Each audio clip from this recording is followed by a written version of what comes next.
Joining me now with more on this, radio talk show host Hugh Hewitt, who's a professor at the Chapman University School of Law, as well as being that national syndicated radio talk show host. Hugh, thanks so much for being here. So Shannon gets into the pro-life Democrats who switched at the last minute, but it's not just those Democrats. The list goes on and on. She had a soundbite from Michael Barone in there, who has a scathing piece out today that talks about the trouble that, in particular, the Democrats who initially voted no on this health care bill and then flipped under pressure from Nancy Pelosi and voted yes on it, ultimately getting this thing to be law, are in right now. Oh, it's a wipeout for them looming in 2 weeks, Megan. Good to see you. John Boscheri, for example, in Ohio 16th is going to get crushed by that Canton area district because he flip-flopped. He went from being anti-Obamacare to pro-Obamacare. His opponent, Jim Renacci, has been campaigning on it. But it's not just the pro-life Democrats who voted for Obama. It's everywhere. Out here in Southern California, Loretta Sanchez is going to go down to Van Tran because of her Obamacare vote. You're going to see Dryhouse in Ohio. Yes, he's going to lose to Steve Chabot, but you could go to Susan Kosmas in Florida. You could look at Betsy Markey in Colorado. Well, I want to take the viewers through a couple of these because they don't know Sure. these names off the top of their head. But hey, let's start with Betsy Markey of Colorado. Okay, this is from a Barone piece this morning. He says, all right, she switched to yes from no.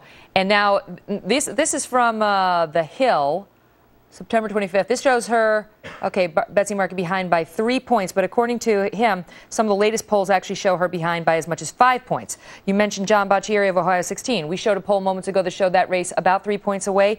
According to Barone, there's a lot of polls out there that actually show this a 10-point lead by the Republican over Boscheri.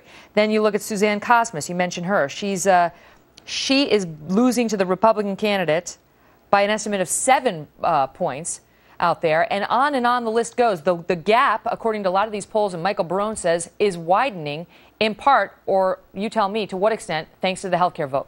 Well, I think actually those numbers are the most optimistic the Democrats could get to. If you went back to that Colorado 4th, for example, Cory Gardner out there is probably going to win by double digits, maybe as high as 15 points. And the reason is every Democrat who voted for Obamacare is wearing that vote like Jacob Marley wore the chains in A Christmas Carol by Dickens.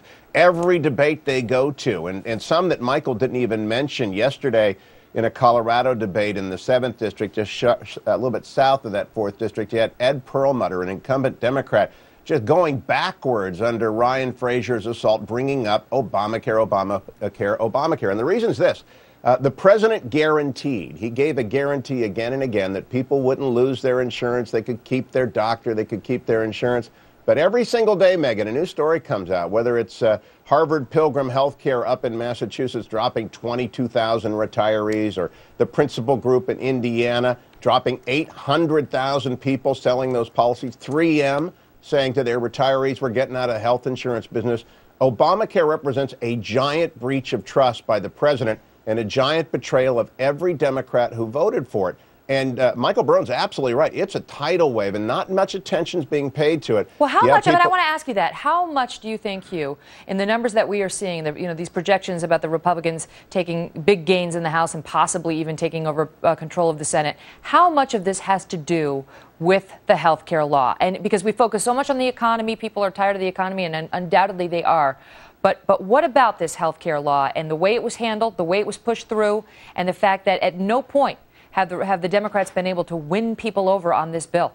I think it's major, Megan, because it's not just bad policy. People hate the stimulus, they hate the bailouts, they hate the takeover of GM, but the president promised them. He said they could keep their insurance. That's a breach of trust, and the Democrats jammed it down America's throat after voters in Virginia, voters in New Jersey, and especially voters in Massachusetts, when they elected Scott Brown, were screaming, stop. Then they held that big, you showed the president's clip at that round table when Paul Ryan, the great congressman from Wisconsin, implored him to stop this and to deal with the Republicans, and it was a big jam down. And so it's not just bad policy, it's not just a breach of promise, it was the arrogance. And I believe this arrogance that the Democrats demonstrated in the course of the Obamacare debate is going to drive turnout so amazingly high that we'll be sitting here on Wednesday, Thursday, Friday after the election, stunned at the disaster that has befallen Democrats for failing to listen to the American people on Obamacare. Well, it'll be interesting, as the president specifically said it himself, that we're going to try to work with you.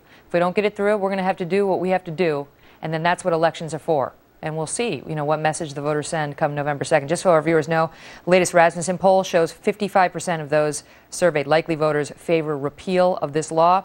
48% say the health care plan will be bad for the country. Just 41% think it'll be good. Hugh Hewitt, thank you, sir. Thanks, Megan. During my service in the United States Congress, I took the initiative in creating the Internet, creating the Internet, creating the Internet, creating the Internet.